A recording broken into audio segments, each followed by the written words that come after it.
Hare Krishna, Krishna Krishna, Hare Hare, Hare Rama, Rama Rama, Hare Hare. ओम ज्ञानतिमिरान्धस्य ज्ञानाञ्जनशलाकया चक्षुरुन्मीलितं येन तस्मै श्रीगुरुवे नमः। नमो ओम विष्णुपादाय कृष्णप्रेष्ठाय भूतले श्रीमते भक्तिवेदांत स्वामिनीति नामिने। नमस्ते सारस्वते देवे गौरवाणी प्रचारिणे निर्विशेष शून्यवादी पाश्चात देशतारिणे। जय श्री कृष्ण चैतन्य प्रभु नित्यानंद श्री अद्वैत गदाधर श्रीवास आदि गौर भक्त वृंद। हरे कृष्ण कृष्ण कृष्ण हरे हरे, हरे राम राम राम हरे हरे। हरे कृष्ण कृष्ण कृष्ण हरे हरे, हरे राम राम राम हरे हरे। हरे कृष्ण कृष्ण कृष्ण हरे हरे, हरे राम राम राम हरे हरे। हरे कृष्ण। सभी भक्तों का गौर भक्त वृंद दर्शन में स्वागत है। आज हम ऐसे एक विशेष आचार्य के विषय में चर्चा करने जा रहे हैं जिनका नाम है श्री माधवेंद्र पुरी। चैतन्य चरितामृत के आदि लीला में ऐसा लिखा है, कौन वांछा पूर्ण लागी व्रजेंद्र कुमार, अवतीर्ण हईते मने करिल विचार। आगे अवतीर्ण जे जे गुरु परिवार, संक्षेप कहिए कहा ना जाए विस्तार। व्रजेंद्र कुमार, व्रजेंद्र मतलब नंद महाराज, व्रज के इंद्र या व्रज के राजा नंद महाराज। व्रजेंद्र कुमार नंद महाराज के पुत्र। कौन वांछा पूर्ण लागी, अपनी इच्छा को पूर्ति करने के लिए वो अवतरित होते हैं। अवतीर्ण हईते मने करिल विचार, मन में उन्होंने विचार किया। आगे क्या, आगे अवतारिल जे जे गुरु परिवार, मतलब उनके माता पिता जैसे यशोदा माई, नंद बाबा महाराज, उनके गुरु परिवार सब, जैसे वो सब पहले अवतरित होते हैं। भगवान अवतरित होने से पहले वो अवतरित होते हैं। तो चैतन्य महाप्रभु जब यहाँ अवतरित होने लगे थे, उसके पहले सची माता आए, जगन्नाथ मिश्रा अवतरित हुए, माधवेंद्र पुरी अवतरित हुए, केशव भारती, ईश्वर पुरी, अद्वैत आचार्य, श्रीवास पंडित, सब ऐसे आचार्य रत्न, पुंडरीक विद्यानिधि, श्रील हरिदास ठाकुर, ये सब पहले अवतरित हुए और सब अवतरित होकर वातावरण को बनाते हैं और तब चैतन्य महाप्रभु अवतरित होते हैं या भगवान अवतरित होते हैं। तो चैतन्य महाप्रभु जब अवतरित हुए थे तो जगन्नाथ मिश्रा, सची माता और अन्य सारे गुरु वर्गगण जो है सब, ये भगवान के नित्य पार्षद है। आध्यात्मिक जगत में वो नित्य पार्षद भी है और दास्य भाव में सब सेवा करते हैं। They are all eternal servants of Krishna and eternal associates of Krishna, वो सब अवतरित होते हैं। तो माधवेंद्र पुरी जो है, श्रील माधवेंद्र पुरी, वो 14वें शतक में, मतलब 14th सेंचुरी में मतलब उनका आविर्भाव हुआ। एक्चुअली कहीं पे भी इसका डिटेल वर्णन नहीं है, तारीख कहो या तिथि कहो या कोई महीना मास कहो या कोई ऐसा वर्ष कहो, ईयर, ऐसे कुछ डिटेल्स में ऐसा वर्णन नहीं है, बट ज़्यादातर डिटेल्स अपने को चैतन्य चरितामृत में मिलता है और उसमें इतना ही मिला है कि वो 14th सेंचुरी में अवतरित हुए, 14वें शतक में। तो वैसे हमारे ब्रह्म गौड़िया संप्रदाय के ये गुरु है गौर गुणोद्देश्य दीपिका में कहा गया है। अभी ये थोड़ी परंपरा की चर्चा की है यहाँ पे, और परंपरा के साथ साथ एक विशेष महत्व भाव को लेकर चर्चा की गई है। श्रीमान लक्ष्मीपति तस्य शिष्यो भक्ति रस आश्रय, भक्ति रस आश्रय, ये बहुत महत्वपूर्ण शब्द है। श्रीमान लक्ष्मीपति तस्य शिष्यो माधवेंद्र यद धर्मो अयम प्रवर्तितः। अभी माधवेंद्र पुरी किनके शिष्य है? लक्ष्मीपति तीर्थ के शिष्य है, ऐसा यहाँ पे वर्णन है। लक्ष्मीपति तीर्थ के शिष्य माधवेंद्र पुरी है। और फिर माधवेंद्र पुरी जो है, अभी हमारे संप्रदाय में, मध्व संप्रदाय में, गौड़ीय से संबंध आने से पहले मध्व संप्रदाय में सिर्फ कृष्ण भक्ति का उल्लेख हुआ है, कृष्ण भक्ति का उल्लेख हुआ है। लेकिन कृष्ण की भक्ति रस भाव से, जैसे साख्य भाव कहो, वात्सल्य भाव कहो, माधुर्य भाव कहो, इसका वर्णन हुआ नहीं कभी, समझ गया। एंड स्पेशली माधुर्य रस का वर्णन तो मध्व संप्रदाय में पहले कभी नहीं हुआ।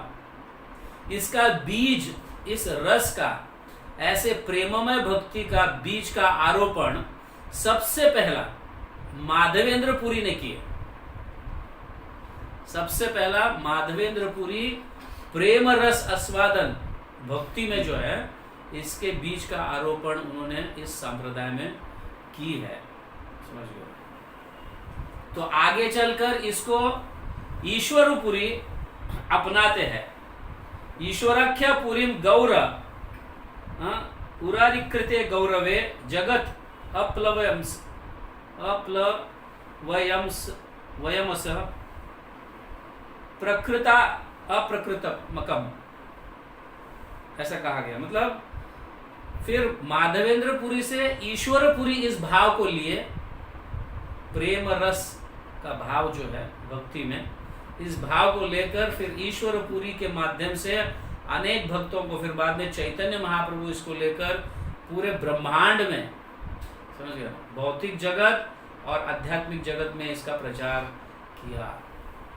ऐसा तो कहने का तात्पर्य यहाँ पे ये है कि माधवेंद्र पुरी आने से पहले मध्व संप्रदाय में, मतलब हमारे संप्रदाय में, ब्रह्म मध्व संप्रदाय में कभी भी प्रेम भाव का या प्रेम भाव भक्ति का उल्लेख नहीं हुआ है। सिर्फ कृष्ण भक्ति के विषय में है, लेकिन राधा रानी और कृष्ण या गोपियां कृष्ण, इनके ऐसे भक्ति का उल्लेख हुआ नहीं है, ऐसा यहाँ कृष्णदास कविराज कह रहे। तो माधवेंद्र पुरी ने इसको अपनाए, बीज आरोपण किए। ईश्वरपुरी ने फिर माधवेंद्र पुरी से भाव को लिए,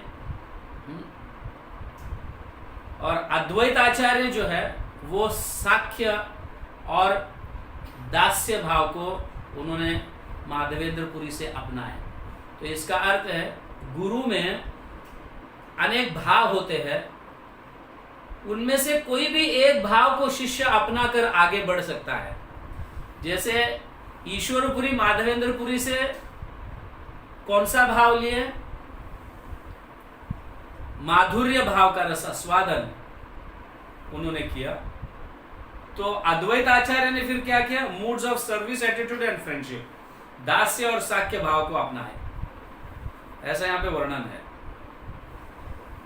तो माधवेंद्र पुरी जो है वो लक्ष्मीपति तीर्थ के शिष्य है और माधवेंद्र पुरी के भी अनेक शिष्य है। समझ गए? माधवेंद्र पुरी के भी अनेक शिष्य है। और वो शिष्य गणों में आते हैं ईश्वरपुरी, अद्वैताचार्य, परमानंदपुरी, ब्रह्मानंदपुरी, फिर श्रीरंगपुरी, पुंडरीक विद्यानिधि, रघुपति उपाध्याय, ऐसे अनेक भक्तगण माधवेंद्रपुरी के कई ऐसे शिष्य हैं। और उनमें से चीफ डिसाइपल्स मतलब मुख्य शिष्य जो है वो है ईश्वरपुरी और अद्वैत आचार्य। समझ गए? माधवेंद्रपुरी के मुख्य शिष्य, अनेक शिष्य गणों में मुख्य शिष्य जो है वो ईश्वरपुरी और अद्वैत आचार्य है। तो इस तरह से तो नित्यानंद प्रभु भी माधवेंद्रपुरी को अपने गुरु मानते थे।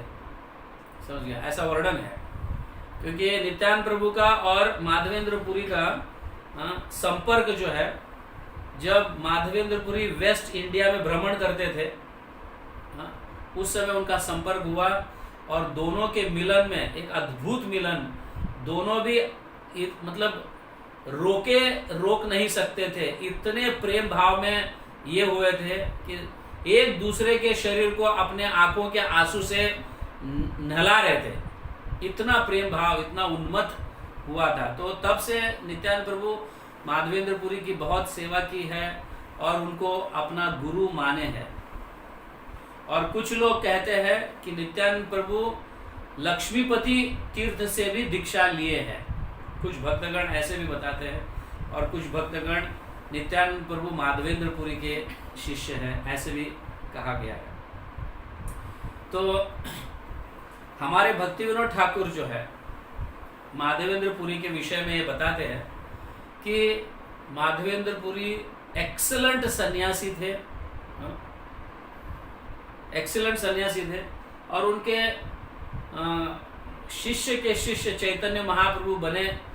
और एक बड़ा क्रेडिट है ये, भगवान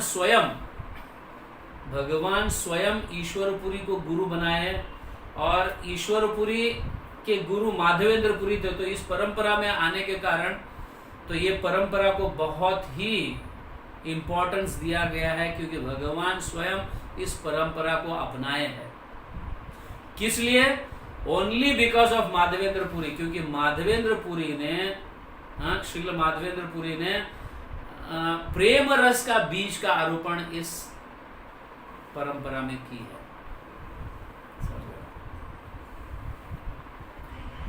तो यहाँ पे ये कहा गया है, हमारे लिए माधवेंद्रपुरी का ये श्लोक, ये कहना जो है, ये श्लोक हमारे लिए बहुत इंपॉर्टेंट है, क्योंकि ये प्रेम का बीज है।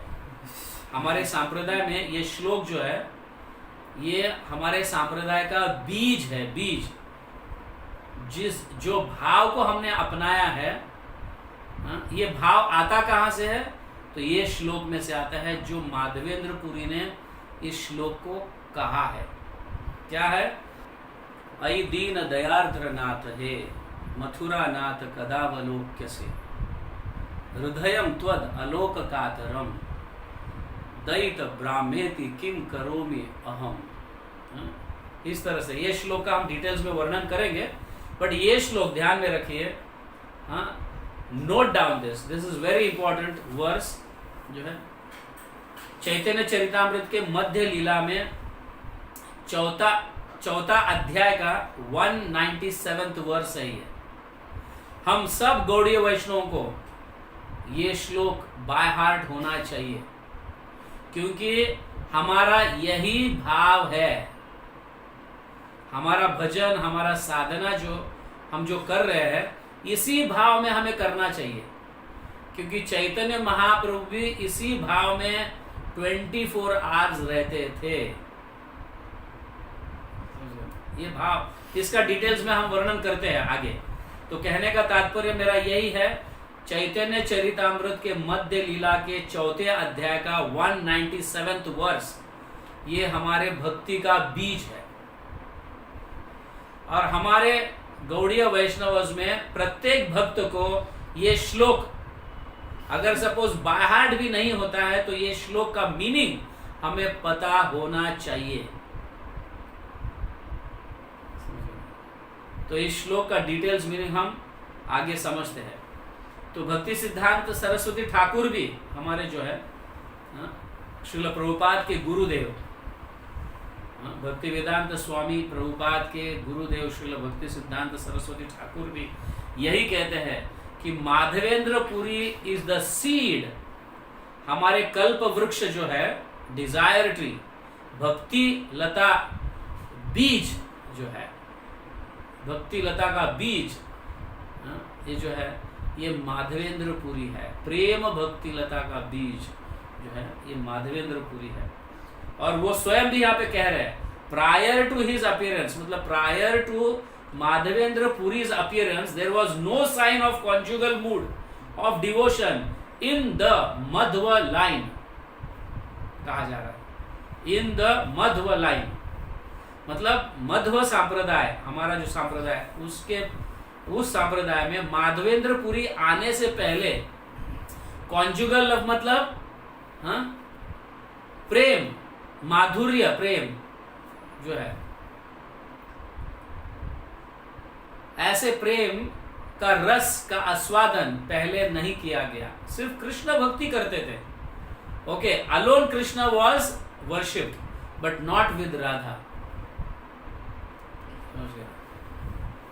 Not with Radha. तो यहाँ पे ये कहा जा रहा है, और यहाँ पे ये कहा भी गया है फाइनल लास्ट लाइन में, it is especially worth remarking that Mahaprabhu and his close followers later adopted this example and made it their standard। हमारे भक्ति का स्टैंडर्ड क्या है? विप्रलंब भाव, समझ गए?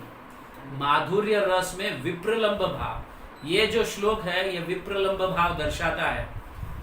अयि दीन दयार्द्र नाथ हे मथुरा नाथ कदावलोक्य से हृदयम त्वद अलोक कातरम दयिते ब्राह्मेति किम करोति अहम। ये विप्रलंब भाव का ये सार है, ये श्लोक जो है ये सार है। हम इसको डिटेल्स में समझेंगे। तो ये समझने से पहले थोड़ा हम माधवेंद्र पुरी के डेली एक्टिविटीज जो है उन विषय में चर्चा करेंगे, क्योंकि माधवेंद्र पुरी रेगुलर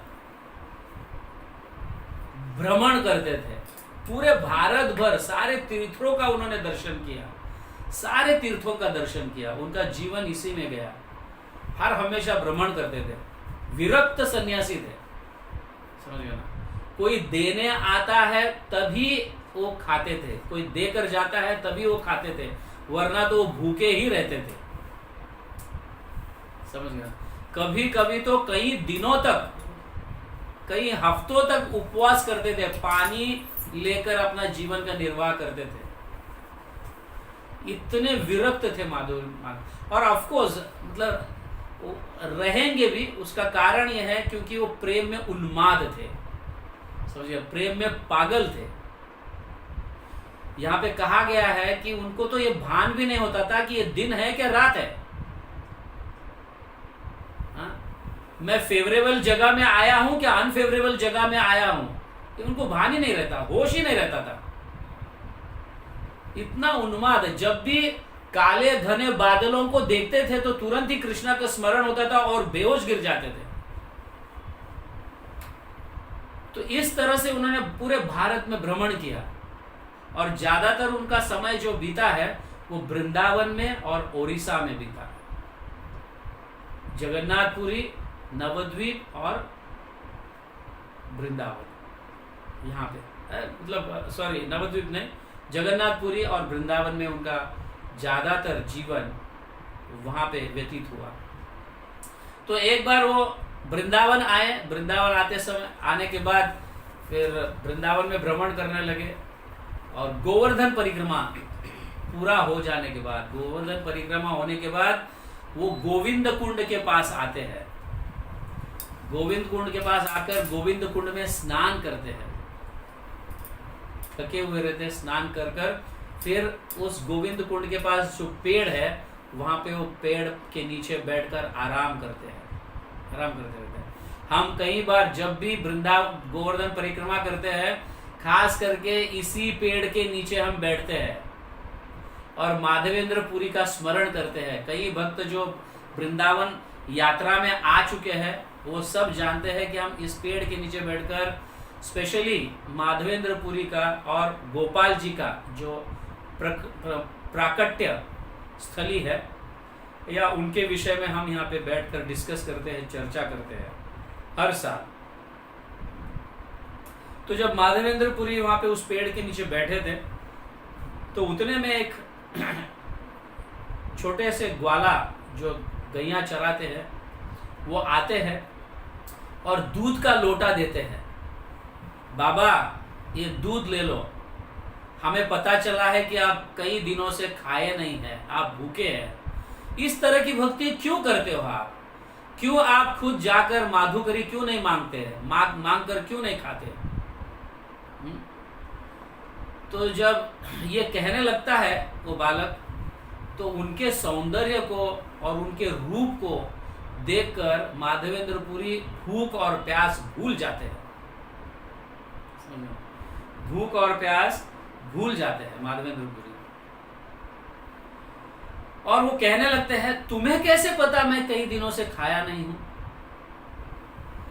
वो बोलते हैं हमारे यहाँ पे इस गांव में कोई भी भूखा नहीं रहता, हमारे इस गांव में कोई भूखा नहीं रहता है।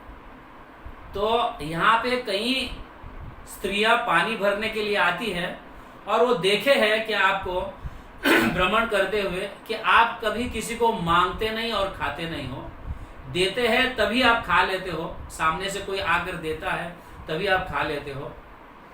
तो ये स्त्रियों ने कहा और ये लोटा भर दूध जो है ना मुझे दिया, जाओ जाके वो बाबा को दे दो, इसीलिए मैं देने के लिए आया, आप ये लोटा ले लो और दूध पी लो। और ये मुझे अभी गैया धोने दूध धोने जाना है, गैयों का दूध धोने जाना है, तो मैं जाऊंगा, मैं वापस आकर ये लोटा को ले लूंगा, इस लोटे को ले लूंगा। तो जैसे ही थोड़े ऐसे मुंह को लगाते हैं और देखते ही देखते ये बालक गायब हो जाता है, पता नहीं चलता है माधवेंद्र पुरी को ये कहाँ गया ये बालक, कहाँ गया ये बालक, एकदम आश्चर्यचकित होते हैं। और उनका स्मरण, उस बालक का स्मरण करते करते मतलब जप करते हैं अपनी साधना लेकर, हरे कृष्ण कृष्ण कृष्ण हरे हरे, हरे राम राम राम हरे हरे।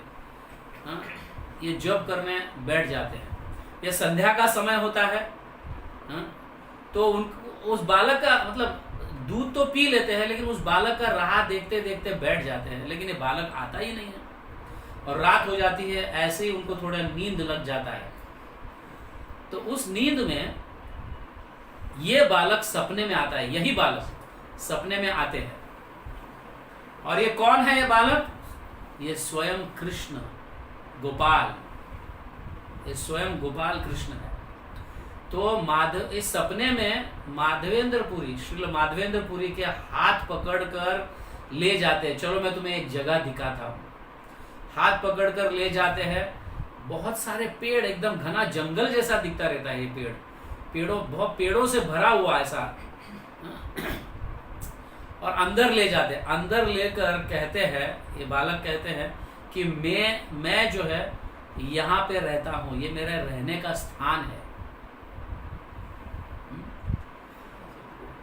और मैं तुम्हारा बहुत समय से राह देख रहा था, बहुत समय से मैं राह देख रहा था। हाँ, कब माधवेंद्र पुरी आएंगे और कब मेरी सेवा को अपनाएंगे, और आज तुम आए हो तो यहां से मुझे ले लो, यहां से उठाओ मेरे को, यहां से।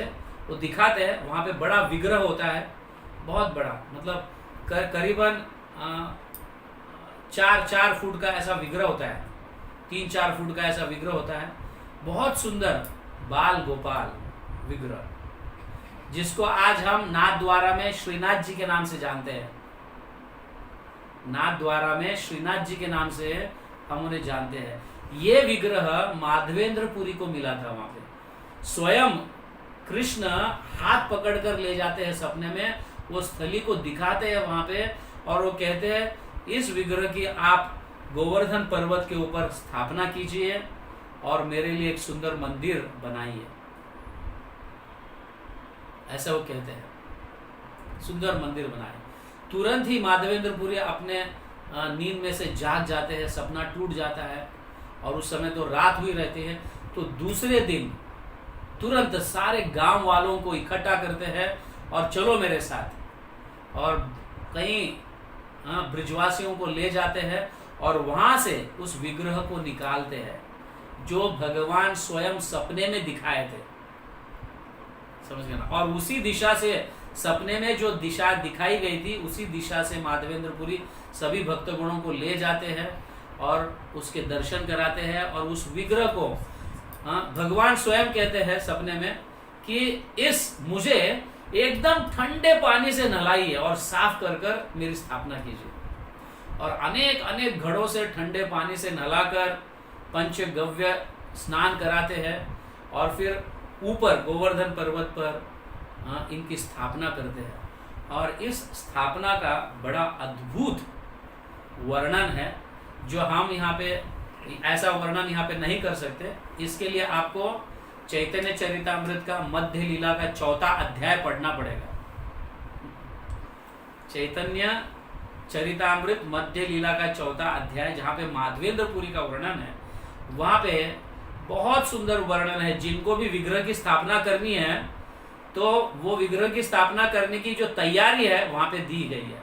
कैसे पूर्व तैयारी, फिर स्थापना के समय तैयारी, उसके बाद की तैयारी, ये सब कैसे करना है वहाँ पे डिटेल्स में वर्णन किया गया है। तो इस तरह से बड़ा धूमधाम से ये स्थापना हो जाती है और फिर कई शिष्यों को उनकी सेवा में लगाई जाती है और अनेक भक्तों को उस समय सेवा दी जाती है। कई लोग व्यंजन बनाते हैं, अनेक अनेक गांव से हजारों हजारों व्यंजन लाते हैं और वहाँ पे भोग अर्पण होता है, अभिषेक होता है, आरती होता है और इस तरह से सेवा जारी रहता है।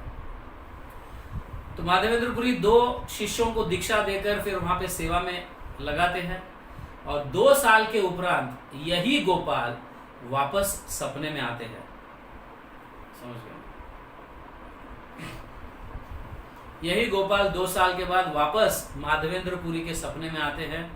आकर कहते हैं, माधवेंद्र, अभी तक मेरी गर्मी, शरीर में जो गर्मी है वो नष्ट नहीं हुआ है, समझ गया ना। जो इतने लंबे समय से मुझे पेड़ में रखा गया था छिपाकर, किस लिए छिपाया गया था? क्योंकि मोगलों का राज्य था, मुसलमानों का राज्य था और वो अटैक कर रहे थे। तो एक पुजारी ने डर के मारे विग्रहों को ना तोड़े, क्योंकि वो तोड़ रहे थे, कई मुसलमान लोग विग्रहों को तोड़ रहे थे, मंदिरों को तोड़ रहे थे, उस समय की बात है ये, तो तोड़ रहे थे। तो डर के मारे पुजारी ने मुझे यहाँ पे छिपाया और बाद में वो आए ही नहीं, समझ गए। तो इसके कारण उनको गर्मी बहुत लगती थी। 2 साल के उपरांत भी स्थापना कर प्राण प्रतिष्ठा कर, मतलब स्थापना करने के उपरांत भी 2 साल तक भी गर्मी लगती थी। तो माधवेंद्रपुरी के सपने में वापस आकर 2 साल के बाद आकर कहते हैं, तुम तुरंत ही जगन्नाथपुरी चले जाओ। मलय पर्वत से मेरे को चंदन के लकड़ियां लेकर, जब चंदन घिस कर ये लेप को मेरे शरीर पर जब लगाओगे तब मेरा शरीर ठंडक होगा, नहीं तो इतनी गर्मी हो रही है। तो तुरंत ही दूसरे दिन, जिस तरह जैसा ही आदेश मिलता है ऐसे, तुरंत ही दूसरे दिन माधवेंद्रपुरी निकल पड़ते हैं जगन्नाथपुरी के लिए। और जगन्नाथपुरी जब जाते हैं वो बंगाल होकर जाते हैं, समझ गया ना। तो उस समय वो शांतिपुर में अद्वैत आचार्य को मिलते हैं और वहां पे उनको दीक्षा देते हैं, समझ गया ना। वहां पे उनको दीक्षा देकर फिर रेमुणा आते हैं और रेमुणा आने के बाद वहां पे गोपीनाथ जी का दर्शन करते हैं। वहां पे हम रेमुणा गए कि नहीं, है ना, रेमुणा गए हैं, गोपीनाथ का दर्शन किए हैं, खीरचोर गोपीनाथ का दर्शन किए हम सब। तो रेमुणा में जाते हैं, रेमुणा जाने के बाद फिर गोपीनाथ के दर्शन करते हैं और दर्शन करते समय जब पुजारी भोग लगाते हैं तो वहां पे उस खीर का सुगंध जो है, जैसे ही उनको सुगंध नाक में प्रवेश करता है, माधवेंद्रपुरी भोग लगने से पहले वो इच्छा करते हैं अगर मुझे ये खीर का टेस्ट करने मिलेगा तो मैं अपने गोपाल को वृंदावन में अपने गोपाल को ऐसा ही खीर बनाकर भोग लगाऊंगा, ऐसी इच्छा करते हैं। और बाद में उनके मन में यह भी विचार आता है कि भगवान को भोग लगने से पहले मैं कैसा दुष्ट हूँ, कैसा तुच्छ हूँ, भगवान को भोग लगने से पहले मुझे खाने की इच्छा हुई है। इसलिए वो निकल पड़ते हैं वहां से, जगन्नाथपुरी के लिए निकल पड़ते हैं। तो तब उसी शाम को ये मतलब गोपीनाथ जो है, क्योंकि अपने भक्त की इच्छा थी इसलिए गोपीनाथ उस खीर को चुरा कर अपने पीछे रखते हैं। और फिर ये पुजारी के सपने में आते हैं कि मैं ऐसे ऐसे मेरे भक्त के लिए खीर चुरा कर रखा है और जिनका नाम माधवेंद्र है, जाकर ये माधवेंद्र पुरी को ये खीर दे दो। तो ये पुजारी के सपने में, तो पुजारी जाग जाता है और जब उठाने जाते हैं भगवान तो देखते हैं पीछे खीर होता है। समझ गए ना? भोग लगाने के बाद सब भोग को तो निकालते हैं, लेकिन उसको क्या पता कि भगवान भक्त के लिए खीर छिपा कर रखे हैं अपने पीछे।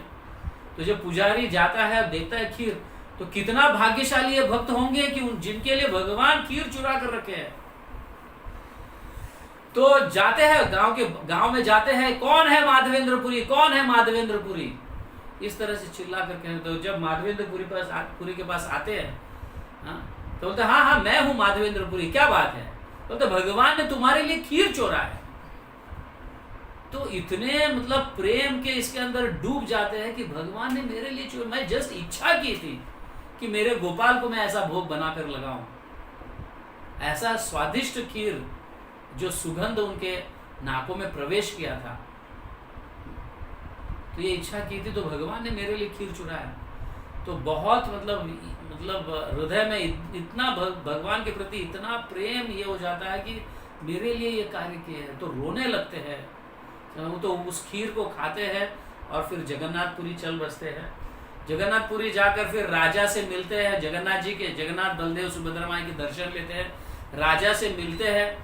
और राजा को पहले ही पूर्व पता चलता है कि कोई ऐसा महान व्यक्ति वृंदावन में जिनके सपने में भगवान आते हैं और उनको आदेश देते हैं, ये राजा को पता चल जाता है, न्यूज़ मिल जाता है।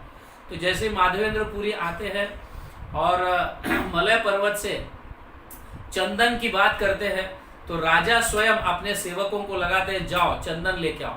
तो 1 मण चंदन और कर्पूर, समझ गए ना, तो माधवेंद्रपुरी को देते हैं और उनके साथ कुछ अपने कुछ सेवकों को भेजते हैं, ताकि एक व्यक्ति इतने सारा चंदन और एक ऐसे ले जाएगा, तो बैलगाड़ी में डालकर वापस माधवेंद्रपुरी के साथ ये भेजते हैं। तो माधवेंद्रपुरी वापस जगन्नाथपुरी से लौटते हैं। लौटते समय उनकी इच्छा होती है कि मैं रेमुणा होके जाऊंगा, क्योंकि मेरे को वापस उस भगवान के दर्शन करना है जिन्होंने मेरे लिए खीर चुराया था। तो रेमुणा आते हैं। रेमुणा आने के बाद फिर भगवान के दर्शन कर कर वहां पे रोने लगते हैं। और उसी रात वापस वही गोपाल सपने में आते हैं, बोलते हैं माधवेंद्रपुरी अब तुम वृंदावन मत आओ, तुम वहीं पे रहो रेमुणा में और गोपीनाथ की सेवा करो। ये चंदन घिस कर लेप बनाकर गोपीनाथ को लगाओ। वहां पे गोपीनाथ को लगाएंगे तो मुझे मिलने के समान है, मुझ तक पहुंच जाएगा, ऐसा वो कहते हैं। और तुरंत ही उस आदेश को मान लेते हैं। मानने के उपरांत फिर वहां पे ही रह जाते हैं। वहां चंदन विंदन पूरा चंदन यात्रा वो पूरा मास चला जाने के बाद, गर्मी का मौसम चला जाने के बाद, और वापस वो जगन्नाथपुरी जाते हैं, माधवेंद्रपुरी जगन्नाथपुरी जाते हैं। तो यहाँ पे चैतन्य महाप्रभु यहाँ पे वर्णन कर रहे हैं अपने भक्तों को लेकर, तो वो कहते हैं ये स्वाभाविक है, जिनके हृदय में भगवान के लिए प्रेम है, तो वो सपने में भी भगवान आकर जो आदेश देते हैं, तो हमारे जैसे नहीं है ये महान भक्त। हमारे सपने में भगवान भी आकर कुछ आदेश, वो सपना है, सत्य नहीं है, ऐसे करके हम छोड़ देते हैं, समझ गए ना। लेकिन माधवेंद्रपुरी हजारों किलोमीटर वृंदावन से चलकर आए जगन्नाथपुरी आकर वहां पे चंदन इकट्ठा किए, चंदन की लकड़ियां इकट्ठा किए, और अभी वापस भगवान आदेश दे रहे हैं कि तुम वहीं पे रह जाओ। इतना मेहनत किए, समझ गए ना। उनके लिए चंदन लाने के लिए इतना मेहनत, चलते चलते आए, हमारे जैसे फ्लाइट में नहीं गए वो, या ट्रेन में नहीं गए हो, या पूर्व तैयारी बुकिंग नहीं किए वो लोग, या उनको प्रसाद की व्यवस्था, हम जब ट्रेन में जाते हैं प्रसाद कहाँ पे, हम सबसे पहला ये सोचते हैं कि जाते समय प्रसाद कहाँ पे मिलेगा। 2 दिन का प्रवास है अहमदाबाद से जगन्नाथपुरी, 2 दिन का प्रवास है, प्रसाद की व्यवस्था प्रभु। तो हम सारे स्टेशन पर कहाँ इस्कॉन मंदिर ढूंढने लगते हैं। तो ये बहुत पहले, मतलब 500 से ज्यादा पहले, मतलब 1400 के समय की बात है ये। तो चलते चलते जाते थे माधवेंद्रपुरी, हजारों किलोमीटर चलते चलते गए हैं। और उन्होंने जो भी कुछ इनकन्वीनियंस जो भी होगा, घने जंगल से जाना, कितने सारे वाइल्ड लाइफ्स, इनका विचार न करना, क्योंकि भगवान का आदेश है और भगवान के प्रति इतनी पूर्ण रूपेण श्रद्धा कि भगवान मेरी रक्षा करेंगे। इस तरह से वो गए और जगन्नाथपुरी होकर जब लौटते समय भगवान अभी आदेश देते कि तुम उधर ही रहो। इतना मतलब कितना एंडेवर किया, कितना उन्होंने परिश्रम किया उसको लाने के लिए, इतना लंबा समय, इतने लंबे चलकर अब ले जा रहे समय वो कहते हैं कि तुम वहीं पे रहो और वहीं पे गोपीनाथ जी को लगाओ। तो चैतन्य महाप्रभु ये कह रहे और कहते कहते एक माधवेंद्रपुरी जिस श्लोक को हर हमेशा गाते थे, क्योंकि उनके अंतिम समय तक यही श्लोक को उन्होंने गाया, यही श्लोक को, क्योंकि ये श्लोक चैतन्य महाप्रभु बताते हैं ये श्लोक राधा रानी गाई थी। ये कृष्ण को कह रही है। वो जब कृष्ण मथुरा चले गए तब कृष्ण का स्मरण कर कर राधा रानी ये श्लोक को कहती है। अयि दीन दयार्द्र नाथ हे मथुरा नाथ कदावलोक्य से हृदयम त्वद अलोक कातरम दयित ब्राह्मेति किम करोमि अहम। अयि दीन दयार्द्र नाथ हे दयालु, हे दीन दयालु, हे भगवान, हे मथुरा नाथ, कदावलोक्य से, कब मैं तुम्हें देख पाऊंगा। तो आपके दर्शन के बिना मेरा हृदय दुखी है, पीड़ित है। Without seeing you my heart has become very much afflicted, ऐसा कहते हैं। हृदयम त्वद अलोक कातरम, पीड़ित है, बहुत पीड़ित है। दयित ब्राह्मेति किम करोमि अहम। हे प्रभु, हे प्रिय भगवान, हे प्रिय कृष्ण, मैं अभिभूत हूं। I have become speechless. किम करोमि अहम, अब मैं क्या करूं। इस तरह से राधा रानी रो रही है कृष्ण का स्मरण करते हुए कि कब दर्शन दोगे। तो ये राधा रानी की कृपा से माधवेंद्र के मुख से, श्रील माधवेंद्रपुरी के मुख से ये विप्रलंब भाव का रस जो है निकलता है। समझ गए? विप्रलंब भाव, ये प्रेम का विप्रलंब भाव जो है, ये रस निकलता है सिर्फ राधा रानी की कृपा से। चैतन्य महाप्रभु बताते हैं यहाँ पे कि सिर्फ 3 ही लोग इस श्लोक को या इस भाव को समझ पाए। 3 लोग। वो कौन? सबसे प्रथम राधा रानी, श्रीमती राधा रानी, दूसरे चैतन्य महाप्रभु और तीसरे माधवेंद्रपुरी। ये 3, चौथा कोई व्यक्ति नहीं समझ पाया इस श्लोक को। तो अब भक्तों की कृपा से, इन तीनों की कृपा से हम अब मतलब पूर्ण रूप से समझ तो नहीं पाएंगे, लेकिन समझने की चेष्टा जरूर करेंगे ये विप्रलंब भाव क्या होता है। और चैतन्य महाप्रभु इसको गाने के बाद वहीं पे जब माधवेंद्रपुरी की कथा सुना रहे थे अपने भक्तों को, तो ये श्लोक गाकर वहां पे बेहोश गिर जाते हैं और नित्यानंद प्रभु उनको उठाते हैं और उठने के बाद ऐसे क्रंदन, ऐसे रोने लगते हैं चैतन्य महाप्रभु। समझ गए? तो एक्चुअली ये भाव हमें प्राप्त करना है। हमारी साधना, हमारी भक्ति जो है इसी भाव में होना चाहिए, ये शिक्षा हमें लेना है। क्योंकि हमारा जो है पूरे मतलब गौड़ीय वैष्णविज्म का सीड जो है वो ये भाव है, ये विप्रलंब भाव। अभी ये विप्रलंब भाव जो है यहाँ पे हमारे श्रील प्रभुपाद इसको समझाते हैं। अंत्य लीला, चैतन्य चरितामृत के अंत्य लीला में उनके तात्पर्य में इस भाव को समझाते हैं। अभी थोड़ा सा हम जरा मटेरियली स्टडी करेंगे ये क्या होता है, ठीक है ना। अभी कोई भी रिलेशनशिप क्यों ना हो, उसमें दो फैक्टर्स होते हैं। एक है यूनियन मतलब योग, दूसरा है सेपरेशन मतलब वियोग। ये दो फैक्टर्स होना चाहिए।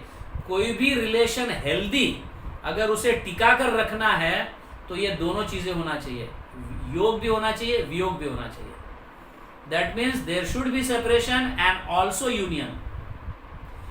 सिर्फ यूनियन रहेगा तो रिलेशनशिप जो है ना उसका फ्लेवर जो है वो डिस्ट्रॉय हो जाएगा, उसका जो आनंद है वो नष्ट हो जाएगा।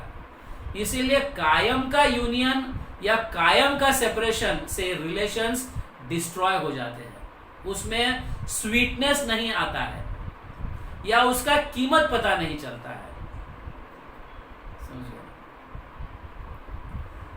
अभी अगर सपोज मैं राजेश प्रभु को कहूं कि राजेश प्रभु आपके घर में आकर मैं रहना चाहता हूं, तो वो हाथ जोड़कर कह रहे हैं कभी भी आ जाइए। बट मेरा ये कहना है कि 24 आवर्स जो है प्रतिदिन, मैं जितने भी दिन रहूंगा 24 आवर्स सिर्फ तुम्हें मुझे ही देना है और कुछ नहीं करना है। This is a lip stock, ये सिर्फ बोलने की बात है। अगर मैं आकर 1 महीना रहूंगा, क्या 1 महीना आप 24 आवर्स मेरे साथ रह सकते हैं? तो ऐसा कह तो रही है, लेकिन मैं 100% गारंटी से कहता हूं कि that is not possible, because वो रिलेशन हेल्दी रिलेशंस नहीं होंगे। समझ गए ना? क्योंकि 24 आवर्स तो हम अपने वाइफ के साथ भी नहीं रहते, हमको काम के लिए बाहर जाना पड़ता है। 8 घंटा 12 घंटा काम के लिए बाहर जाना पड़ता है कि नहीं? फिर तब आते हैं। तो कभी कभी तो हम टूर पर चले जाते हैं, 10-12 दिन के लिए टूर पर चले जाते हैं, उसके बाद हम आते हैं तो रिलेशन कितना स्वीट बन जाते हैं। समझ गए ना? Am I right Arjun? Arjun must be experiencing lot because his wife is not with him, his wife is in Pune. Yes, तो इस तरह से यहाँ पे तो सेपरेशन और यूनियन दोनों भी होना चाहिए अगर रिलेशंस को हेल्दी बनाना है या उसके अंदर स्वीटनेस लाना है, तो दोनों भी रिलेशंस जरूरी है। तो हमारे रूप गोस्वामी भक्ति रसामृत सिंधु में इसका वर्णन करते हैं, उज्ज्वल नीलमणि में इसका वर्णन करते हैं। ये विप्रलंब भाव क्या है? तो प्रभुपाद अपने तात्पर्य में इस भक्ति रसामृत सिंधु से लेकर प्रभुपाद अपने तात्पर्य में चैतन्य चरितामृत के अंतिम लीला के तात्पर्य में वो इस विप्रलंब का भाव समझाते हैं क्या है, और ध्यान पूर्वक कृपा कर इसे सुनिए, क्योंकि ये हमारा मूल लक्षण होना चाहिए, भक्ति का मूल लक्षण, और इसी लक्षण से हमें भक्ति करना है। समझ गए? जो हमें माधवेंद्रपुरी के माध्यम से, ईश्वरपुरी के माध्यम से, चैतन्य महाप्रभु के माध्यम से, हमारे परंपरा के माध्यम से प्रभुपाद ने भी हमें यही भाव को अपनाने के लिए सिखाया है। इसी भाव से हमें भक्ति करना चाहिए। अभी यहाँ कहा गया विप्रलंब भाव के 4 भाग होते हैं, डिविजन्स, 4 भाग। तो यहाँ पे कहा गया है, देखो चैतन्य चरितामृत के मध्य लीला में इस विप्रलंब भाव का वर्णन किया। सॉरी, अंतिम लीला नहीं, मध्य लीला, सॉरी नॉट अंतिम लीला, मध्य लीला। मध्य लीला में इसका वर्णन किया गया है। विप्रलंभ चतुर्विधा, विप्रलंभ चतुर्विधा मतलब 4 भाग है। कौन से? पूर्वराग, मान, प्रवासख्य और प्रेम वैचित्य आख्यान, 4 है। क्या है? पूर्वराग पहला भाग, दूसरा भाग है मान, तीसरा भाग है प्रवास और चौथा भाग है प्रेम वैचित्य। प्रेम वैचित्य। अभी एक एक भाग का, अभी पूर्वराग किसको कहते हैं, मान किसको कहते हैं, प्रवास किसको कहते हैं, प्रेम वैचित्य किसको कहते हैं, इसको हमारे रूप गोस्वामी जो है उज्ज्वल नीलमणि में समझाए है। उज्ज्वल नीलमणि में इधर समझाया है। क्या कहा है उन्होंने? I try to read it properly क्योंकि ये संस्कृत में है। रतिर या संगमात पूर्वम दर्शन श्रवणादिजा तयोर उन्मीलति प्रज्ञा पूर्वराग से उच्यते। पूर्वराग किसको कहा गया है? यहाँ पे ट्रांसलेशन ऐसा लिखा है इंग्लिश में, when attachment produced in the lover and beloved before their meeting by seeing and hearing and so on becomes very palatable by the mixture of 4 ingredients such as bhav and vibhav and anubhav, this is called पूर्वराग। अभी anyhow मैं कोशिश करता हूँ इसको समझाने का, मैं इतना एकदम निपुण तो नहीं हूँ। तो यहाँ कहा गया है दोनों प्रेम करने वाले जो है, प्रियसी कहो या प्रीतम कहो, दोनों प्रेम करने वाले पहले, प्रेम करने से पहले जब एक दूसरे को देखते हैं, अभी ठीक है चलो मैं अपना एक सिंपल लैंग्वेज में समझाता हूं कि जब भी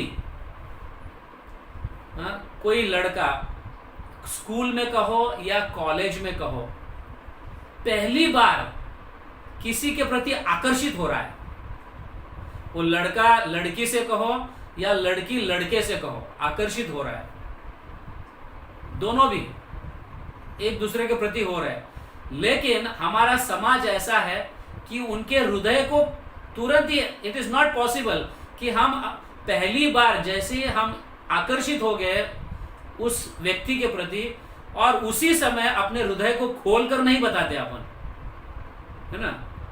और समाज इसको एक्सेप्ट भी नहीं करता है या आसपास के लोग इसको एक्सेप्ट भी नहीं करते हैं, एक लाफा भी चढ़ा देंगे कभी कभी, ऐसा कुछ कहेंगे तो समझ, आई लव यू कहेंगे या मैं तुम्हें प्रेम करना, मेरा दिल तुम पर आ गया, ऐसा कोई तो हो सकता है कि सामने वाला व्यक्ति लाफा भी चढ़ा जाए।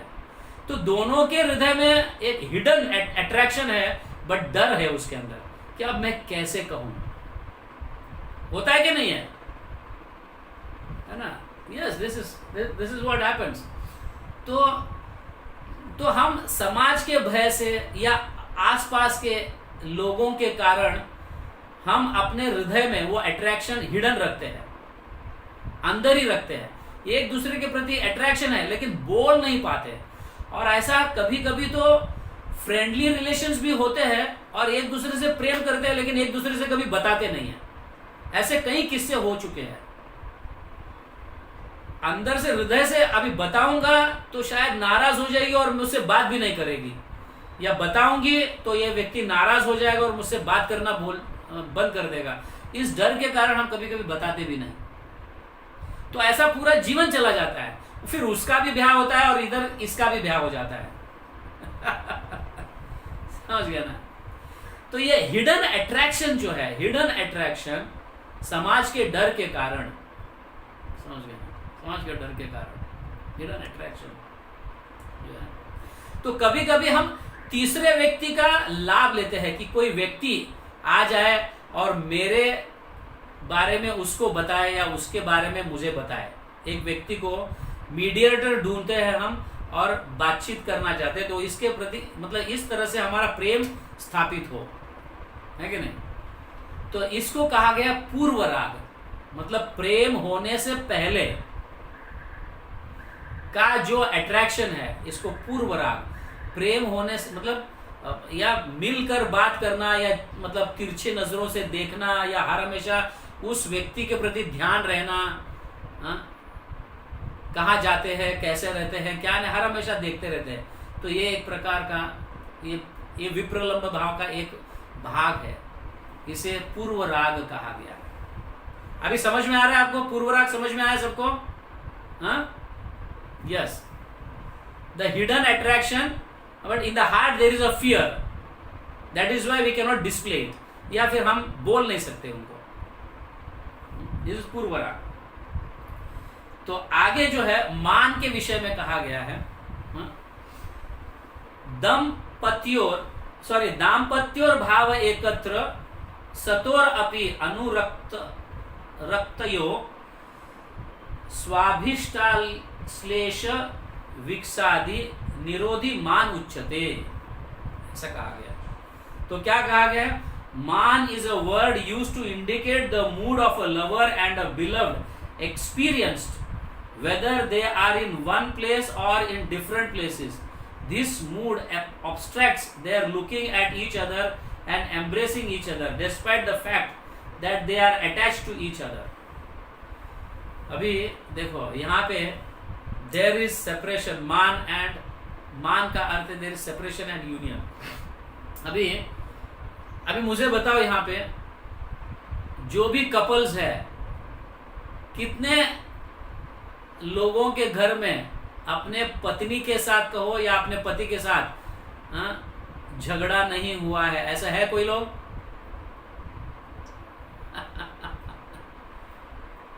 हरि मुरारी प्रभु, बस हाथ मत उठाओ, ऐसा हमारा झगड़ा नहीं हुआ है बोल के। ऐसा संभव ही नहीं है, नहीं तो that relation is not healthy relation.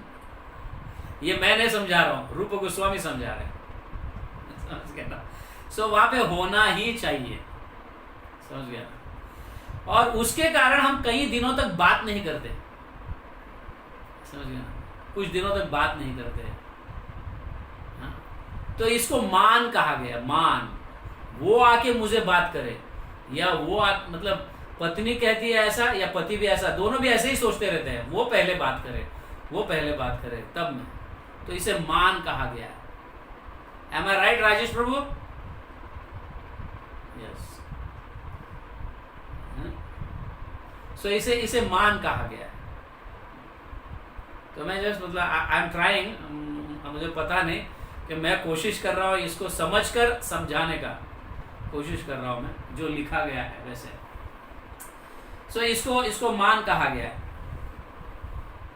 तो दोनों के बीच में क्वारल्स तो होते हैं, लेकिन सल्कीनेस होता है। सल्कीनेस मतलब मान, वो मुझे देखे पहले, या आकर, तो कभी कभी तो हम जानबूझकर थोड़ा टकरा जाते हैं कि बात करें ऐसा।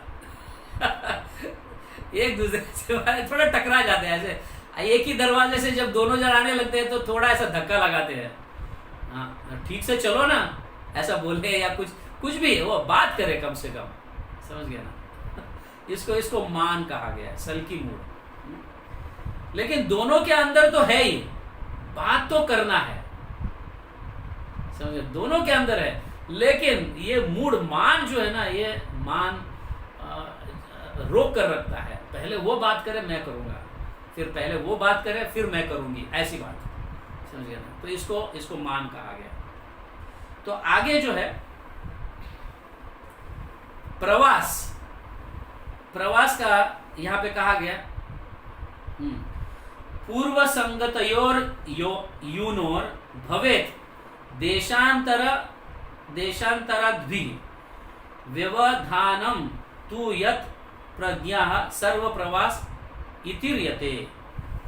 अभी देखो यहाँ पे लिखा गया, pravasa is a word used to indicate the separation of lover who were previously intimately associated. This separation is due to their being in different places.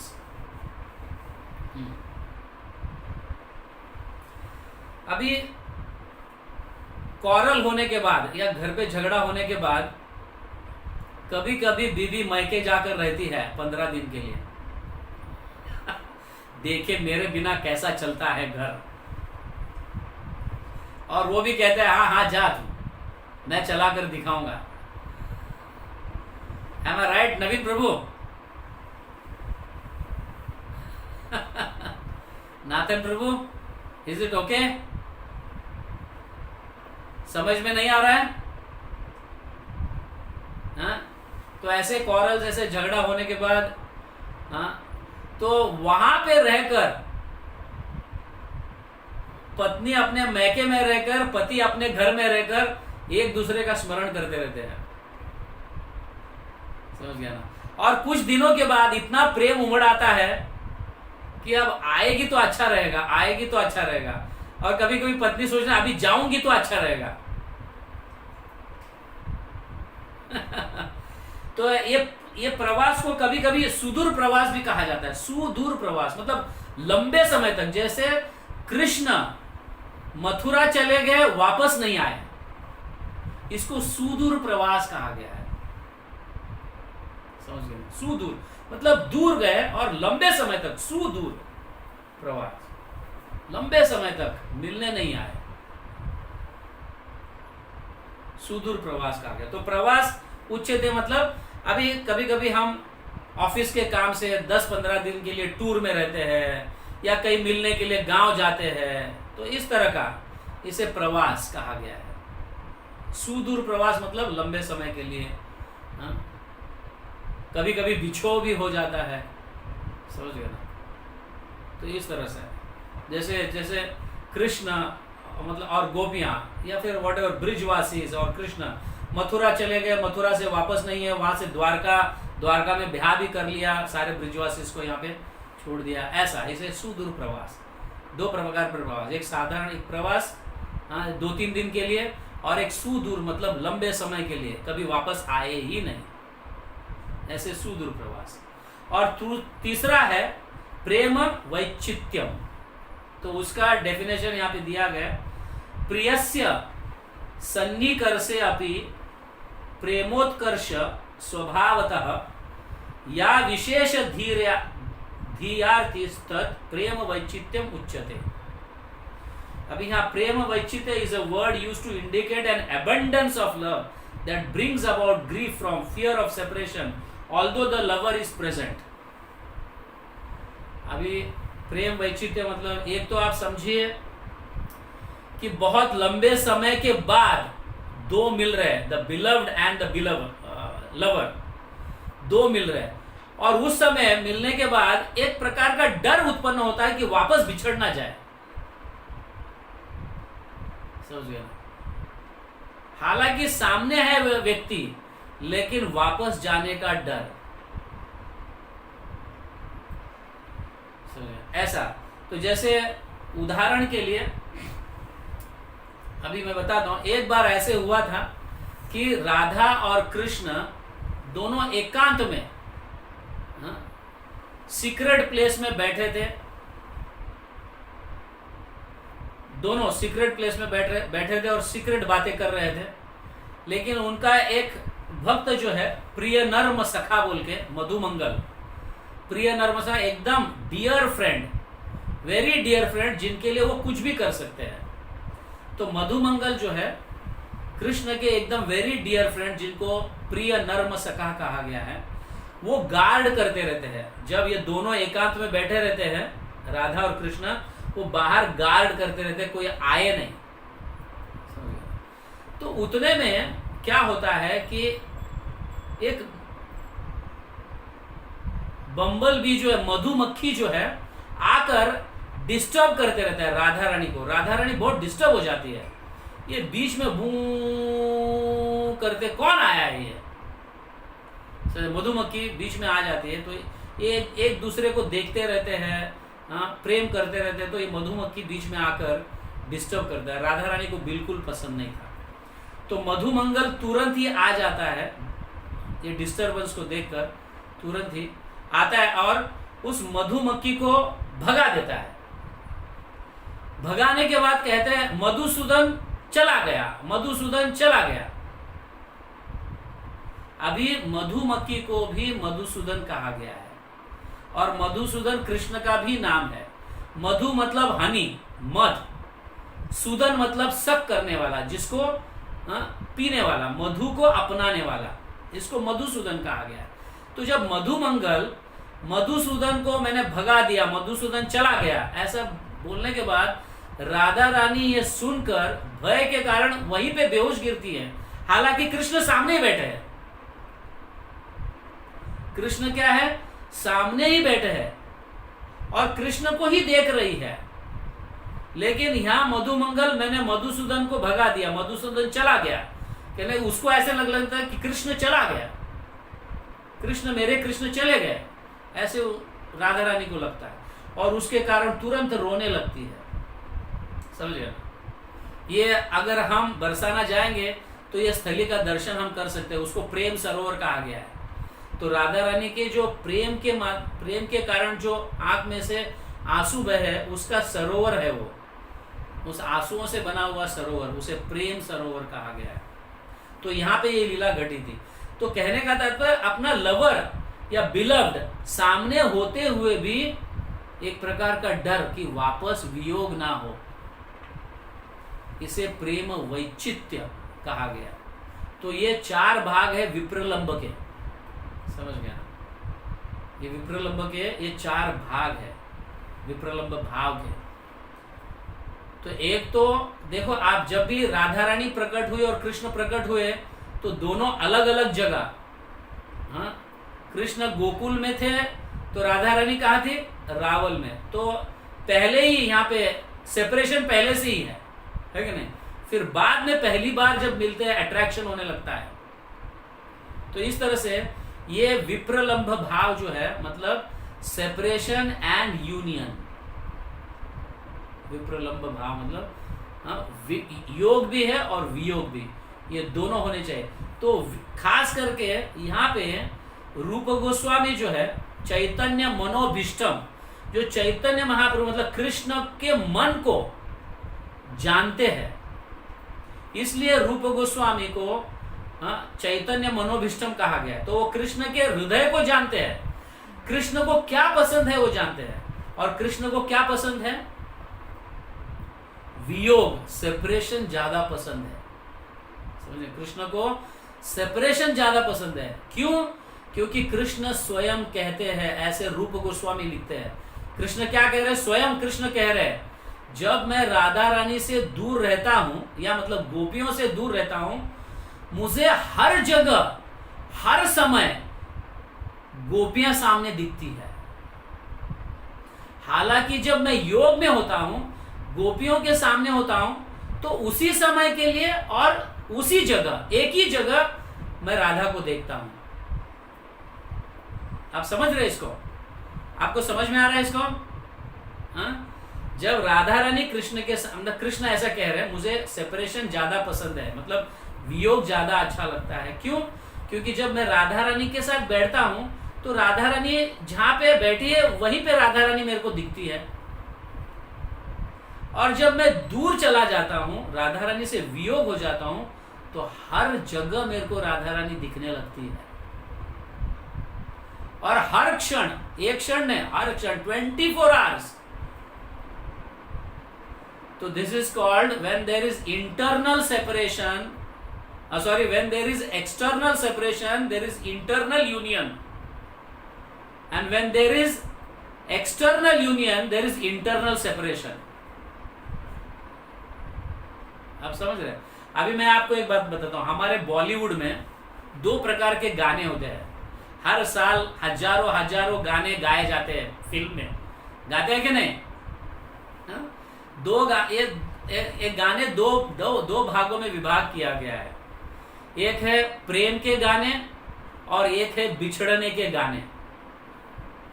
और दोनों गानों में से आपको कौन सा गाना ज्यादा अच्छा लगता है?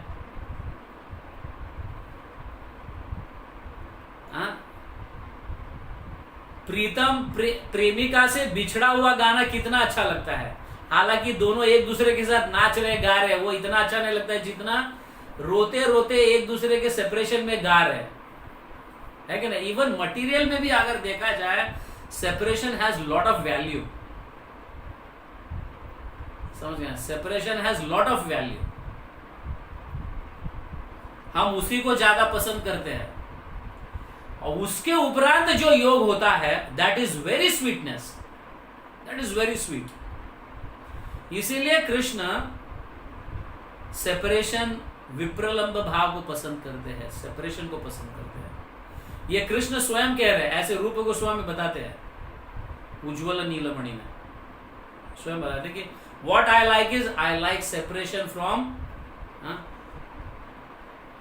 द गोपीज, जिसके कारण मैं 24 आवर्स बिना एक क्षण के 24 आवर्स मेरे सामने राधा रानी दिखती है, गोपियां दिखते हैं, सारे लोग, माँ दिखती है, पिताजी दिखते हैं, 24 आवर्स दिखते हैं। इसीलिए मैं वो पसंद करता हूँ, ऐसे कृष्ण कहते हैं। और हमारे आचार्य जो है इसी भाव के माध्यम से भक्ति करने के लिए कहा है।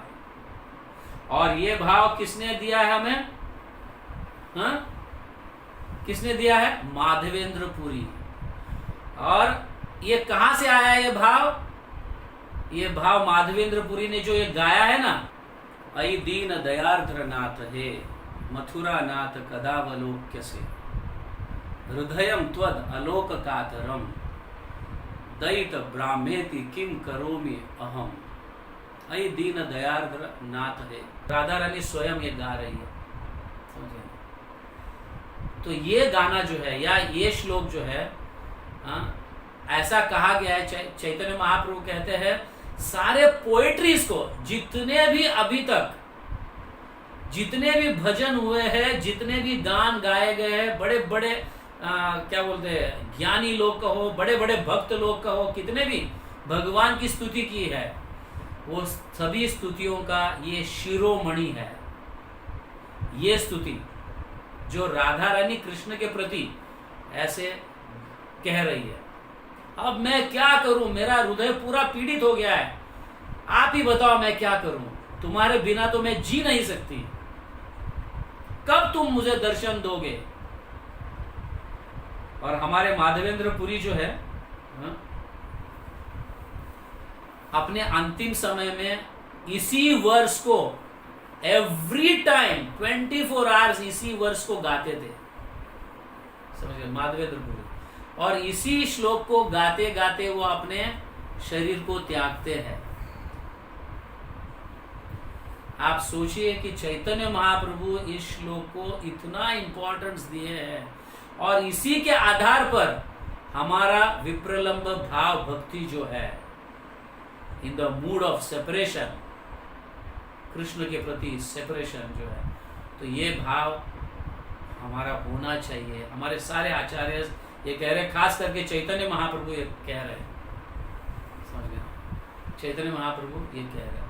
तो इस भाव को अपनाते हुए ही माधवेंद्र पुरी अपने प्राण को त्याग देते हैं। अभी ये माधवेंद्र पुरी के अंतिम समय की बात, अभी यहाँ पे देखो,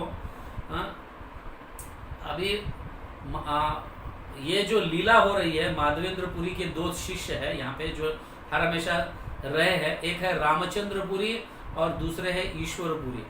अपने अंतिम समय में श्रील माधवेंद्र पुरी के अंतिम समय में ये दो शिष्य वहां पे थे। तो यहाँ पे रामचंद्र पुरी अपने गुरु में कैसे फॉल्ट ढूंढ रहे हैं, देखो,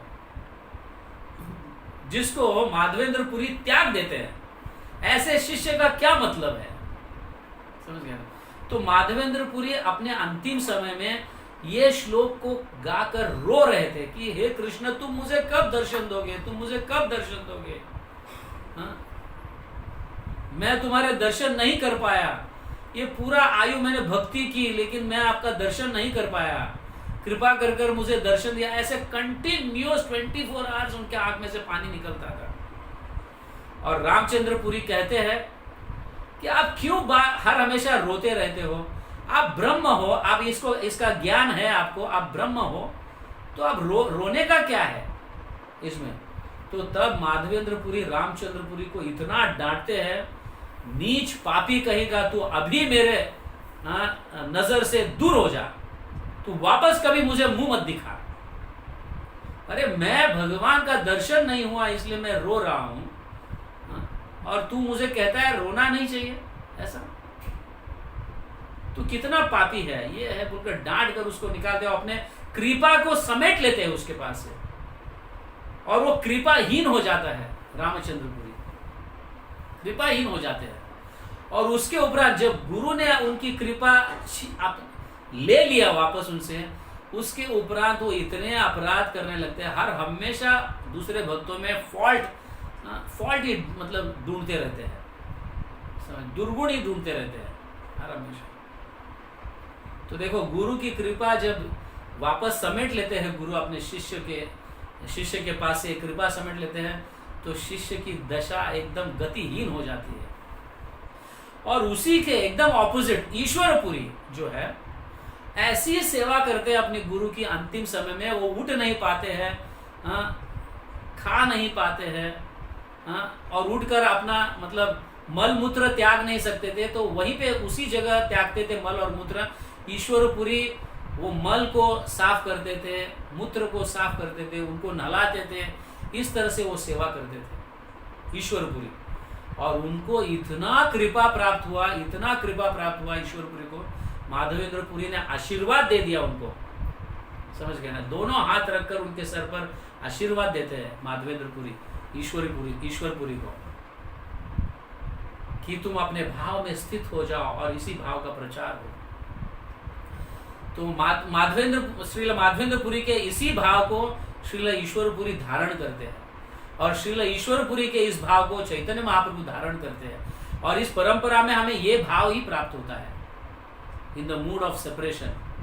तो हमारे अभी देखो, मैं एक बात बताता हूँ, जब मतलब भागवतम का दशम स्कंद पढ़ते थे हम, तो तब पता चलता है गोपियां जो है, गोपी गीत जानते हैं आप, कई लोगों ने गोपी गीत सुना है, अपने गुरु महाराज वृंदावन में भी गाते हैं, परम पूजनीय लोकनाथ स्वामी महाराज गाते हैं वृंदावन। तो ये गोपियां कृष्ण के विरह में गोपी गीत गा रहे थे, कृष्ण की स्तुति या विरह में स्तुति कर रहे थे, लेकिन उसके उपरांत भी कृष्ण दर्शन देने नहीं आए।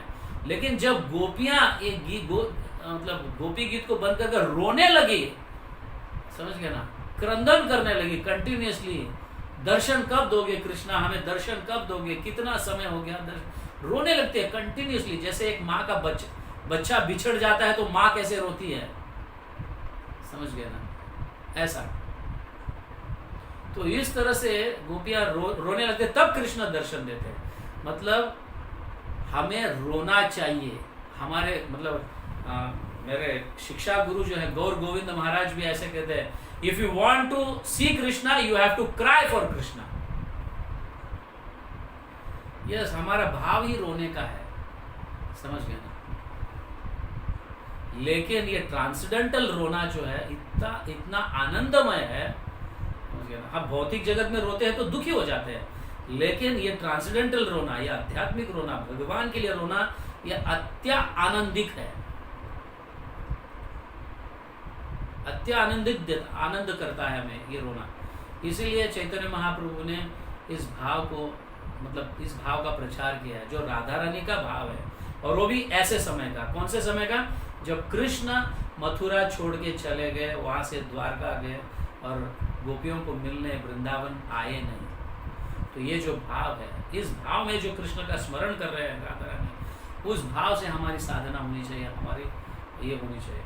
तो यहाँ पे तो वैसे देखा जाए तो रामचंद्रपुरी को चैतन्य महाप्रभु बहुत सम्मान देते थे, नहीं ऐसा नहीं। भले रामचंद्रपुरी को ठुकराया गया, माधवेंद्रपुरी ठुकराते हैं रामचंद्रपुरी को, लेकिन चैतन्य महाप्रभु उनको बहुत मतलब रिस्पेक्ट देते हैं, क्योंकि वो मेरे गुरु के गुरु है, सॉरी मेरे गुरु जैसे है।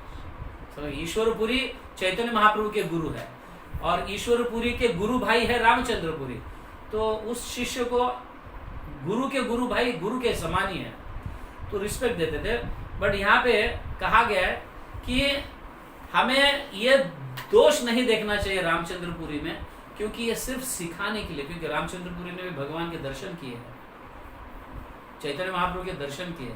तो ऐसे साधारण लोगों को या ऐसे अपराधियों को भगवान के दर्शन नहीं होते। बट हमें कैसा लेना चाहिए, यहाँ पे शिक्षा दिया है कि रामचंद्रपुरी जो है वो राम के समय के विभीषण है, समझ गया ना। और उस विभीषण के साथ जटिला का भी प्रवेश है, राधा रानी के सास का प्रवेश है उसके अंदर, समझ गया ना।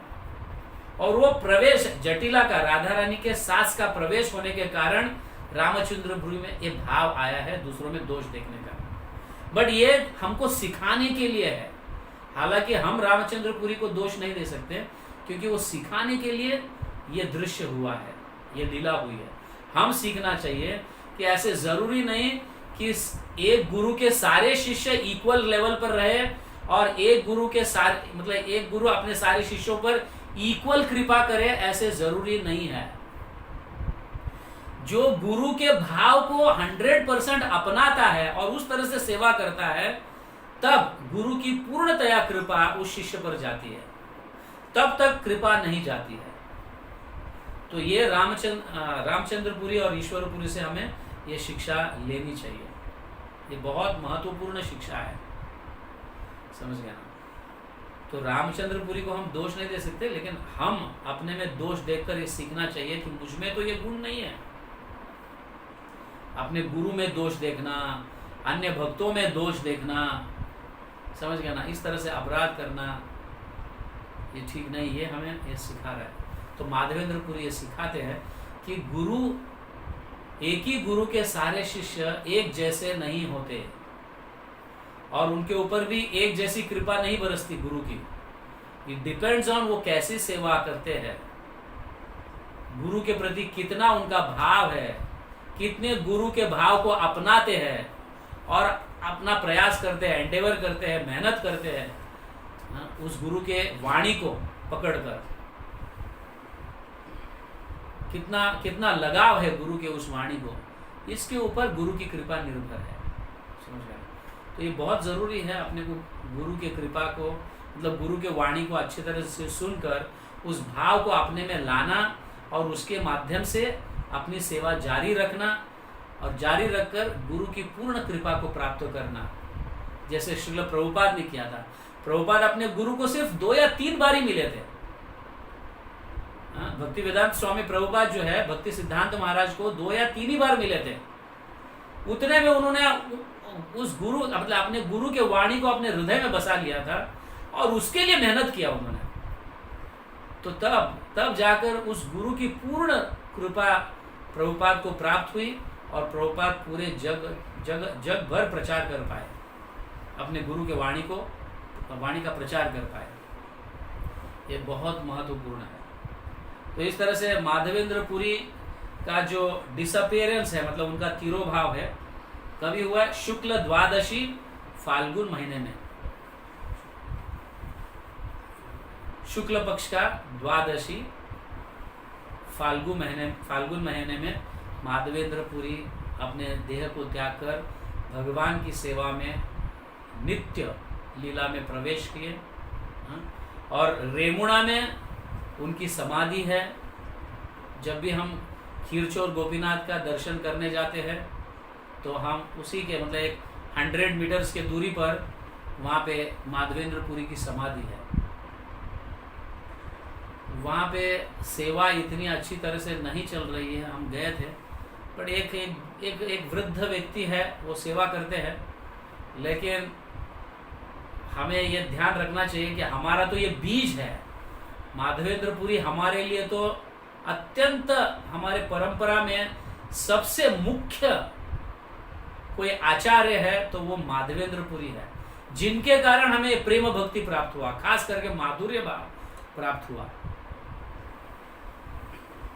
तो कभी आगे अगर हमें समय मिला या ऐसा कुछ विचार या ऐसा कुछ हमारे मन में विचार आए तो हम उस समाधि को अच्छी तरह से उसका डेवलप करने का हमें प्रयास करना चाहिए।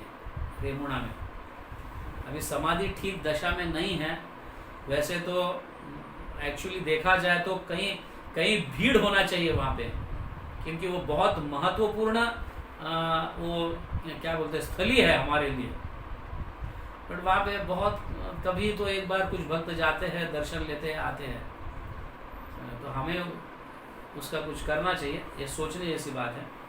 एनीहाउ, सो हमारा जो सेवा है, सेवा in the mood of separation, Madhavendrapuri से ये सीखना है और हमारे सारे आचार्यों की शिक्षा ही यही है। तो हमारा जप करते समय भाव कैसा होना चाहिए? भगवान के लिए रोना कि कब आप मुझे दर्शन दोगे, इस तरह से जैसे माधवेंद्र पुरी रोते थे, चैतन्य महाप्रभु हमारे आचार्य रोते थे। तो कई शिक्षा यहाँ पे प्राप्त करनी जैसी है। एक तो रामचंद्र पुरी जैसे अपराध हमें नहीं करने चाहिए, समझ गए। गुरु को साधारण व्यक्ति नहीं समझना चाहिए, समझ गए। तो ये पहला ही नामापराध में पहला ही अपराध है ना? नहीं, पहला नहीं, दूसरा अपराध। गुरु को सामान्य व्यक्ति समझना और गुरु के आदेशों का उल्लंघन करना, ये अपराध है, नाम अपराध। तो इससे भक्ति आगे नहीं बढ़ता है। तो हम हर हमेशा फिर अपराध ही करते रहेंगे अगर गुरु के चरणों में अपराध करेंगे तो बहुत महत्वपूर्ण है। तो ये सारी शिक्षाएं हमें लेनी चाहिए।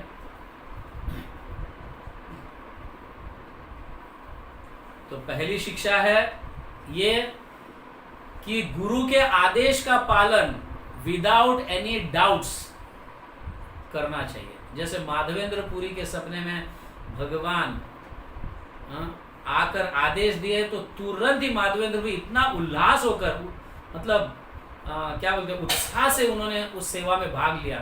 ये सपना है बोलकर उन्होंने टाला नहीं, ये भगवान का आदेश है, मुझे जाना चाहिए। तो वो 1000 किलोमीटर जगन्नाथपुरी वहां पे चलते चलते जाकर चंदन लेके आए।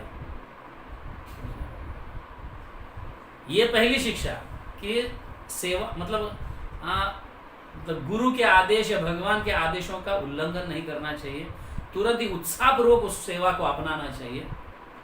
दूसरा है तो भगवान हमारे उस सेवा में टेस्ट भी लेते हैं कि इतना लंबा चलते चलते मैं गया, वहां से चंदन इकट्ठा किया और भगवान आपके लिए मैं लेके आ रहा हूं, आप कह रहे हो उधर ही रह जाओ।